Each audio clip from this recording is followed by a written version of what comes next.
But we brought this up because I know you're a little annoyed by some of these comments. We're going to get into that. And I said to these guys, wasn't it this time a year ago where Jason Tatum had that weird interview with Washington Magazine or something? And he's like, I don't get the respect I deserve. And if you took my name off it and just looked at the numbers, I'd get more respect. Like, this is bitching season. No, both of them. Right. Both of them can do it. And, well, I don't think them. In the middle of summer. I think NBA players. This is like bitching season where they're not doing anything. They're like, I don't get enough respect. I don't get loved enough. Like, no, you're right. But it's the players I care about are the Celtics. And when it feels like an annual thing in the summer, there's always an article about not being respected. Yep. And today it's Jaylen Brown basically saying, I can't be myself because of the politics in Boston. Please explain what he's trying to say there. What does he mean when he says that? He tiptoes through the race issue we were talking about. Is that what it is? Absolutely. Before he got the contract, he talked about not being comfortable, not being able to do business. Said he couldn't buy a house. He was questioning the racism, like just potential racism in banking and business and money. He didn't speak plainly. No, and a lot of people never do. Like they kind of tiptoe because if you say it all in, now you're all in. Now you're like pot committed, as they say in the gambling world. And he's a smart guy. He's a Boston Celtic. We saw it when we were down there at Scores. Yeah. Like he's got a pop-up shop. He wants to sell sneakers and hoodies and things outside. So like you got to be careful. Is he edgy? Is he involved in the community, and does he want to push certain agendas? Absolutely. Does he also want to be a businessman and be popular? I think both. And I think it's sometimes tough to do those things. There was one quote in here. So there's some different quotes we'll talk about. He kind of rehashed some of the stuff he's talked about in the past, not being able to be himself and play his game and subjugating his ego to steal a word from the Patriot world and all of that. A lot of nodding and a lot of movement going on from Ted Johnson. I'm agreeing with you. Yes, yes. But I think maybe why I like him, there was one quote here that jumped out to me, a very simple few words. I disagree with a lot of things. That really resonated with me because I tend to disagree with a lot of things. He went on to say, I've had to change roles, styles. I've had to do things that other players of my talent just haven't had to do, and I've been okay with them because I've always been a team guy. I feel like sometimes that gets taken for granted. Do you not believe that to be true? No. What? What is the style? What does he want to play? What am I missing when I watch him play? First fiddle. What? 100%. Not second fiddle. First fiddle. He has always been second fiddle to the anointed one. Jason Tatum arrived, and he was the next Paul Pierce and Kobe. That's what was said the day he arrived. What are you talking about? You're saying, okay, so the fans think he's a second fiddle. What does that have to do with his role on the basketball court? Just the fans. I think the coaches. I think the organization. I think he doesn't say that clearly. I don't know what he's saying there. I think that's what he's saying. Like you're right. He didn't flat out say Joe Mazzulla makes me the Robin of this team. So he doesn't shoot as much as he wants, or he doesn't play the minutes he wants to play, or the style he wants. What is the style that he doesn't get to play? I think not the slow walking Jason Tatum dribble three Jason Tatum. Like that style, I'm not sure is always in the best interest of the Boston Celtics, and Jaylen Brown sees that. You know what? Jaylen Brown had an opportunity to go somewhere else. He signed a max deal, $300 million. And so, for a guy that signs a contract to stay here for all that money, the highest paid player a couple years ago, and still complain, it just comes off, it's tone deaf to me. 100%. And you just triggered me in a memory. You had a teammate in Richard Seymour that either overtly or covertly would bitch about being a Patriot, Belichick, some of the things that were on the players, whatever.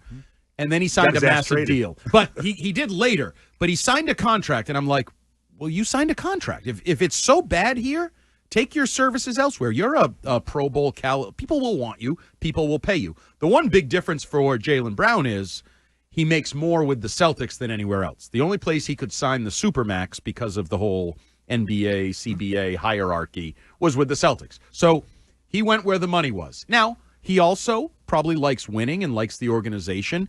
And do you think he absolutely hates or regrets his role? Because I don't. I think he's just pointing out, I do these things. Like, I do give something up to be a Boston Celtic and I'd just like to know what that is. He just talks in ambiguity. He's not direct. He kind of talks in circles, and I think he talks out of both sides of his mouth, and that's what makes it frustrating. I don't know what he's How is he? Where they put handcuffs on him? Like he can't be what are you talking about? He basically gets to do. I don't know. I can't see him on the court and think, oh, he's not the player he really wants to be, or he's being held back. Yeah, I can't tell you. That. It's funny that you. So you don't really like Jaylen Brown, is that? You know what? Fair, I don't fair? like this stuff. This is the stuff I do not like. Okay, but I think the interesting part is I think he agrees with Ted Johnson, the Celtics analyst, more than you'd think.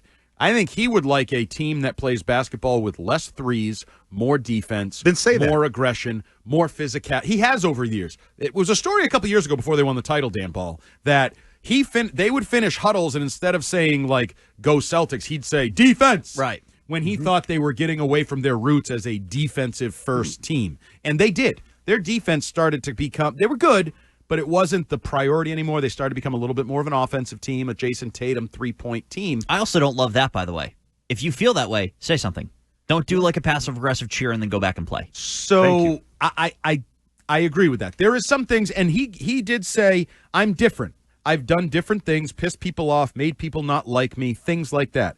I appreciate those who show up. We have people show up in the rain. They're very appreciated by me. He acknowledges this right here, that if there are 5 Celtics fans out there, 3 might like him, 2 don't. Or 2 it's like the shirt that you own. I'm not for everyone. He should absolutely have that shirt. Yeah, he is not for everyone. 741 branded. On the floor or few people that don't like him, he's got an issue with. Clearly. Yeah, I mean, there's probably something to that. He wants everyone to love him. That's not possible. No, I don't think he wants everyone to love him. Okay. That's what it sounds like. He gets I think he just sees some hypocrisy at times. When he says I've had to deal with a lot. I feel like I haven't been able to be myself in certain capacities because of the politics. Yeah. What is he talking about? I don't really know. Now, I can tell you like my sort of perception as a Jaylen Brown fan and a Jason Tatum hater at times.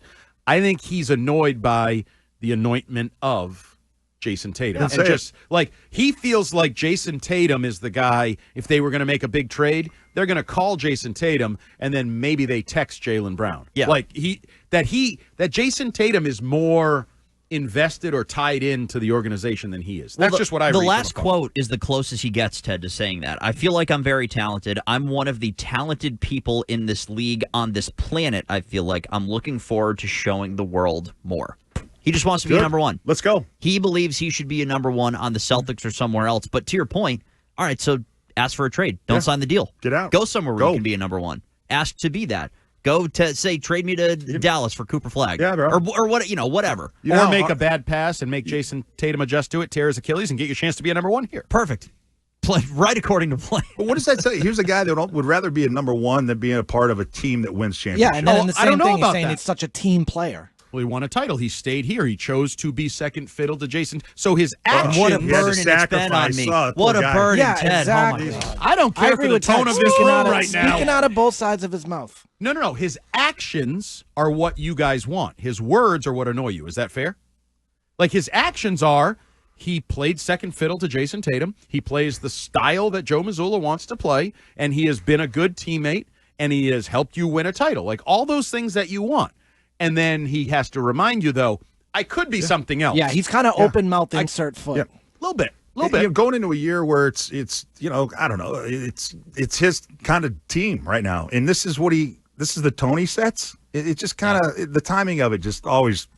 Every summer, I feel like we get one of these articles about Jaylen Brown and his displeasure with the city and the town and the team, and to me it just falls on deaf ears, man. So I give him credit, though. To me, this puts an even bigger bullseye on him, an absolute big bullseye. Yeah, it does. Because when he says, I'm looking forward to showing that. Like, let's go, bro.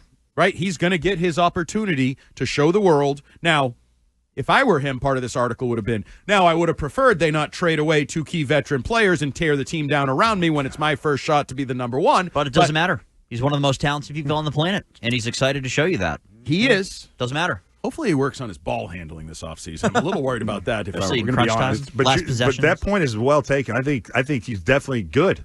Part of me is like, yes, you just put yourself in a corner, JB. Now this is what you want. Let's see how it goes, so JB, man. I need about 26 points. I need about 8 rebounds, 7 assists, still a steal a game, and I need wins. I need a playoff team as a top 4 seed.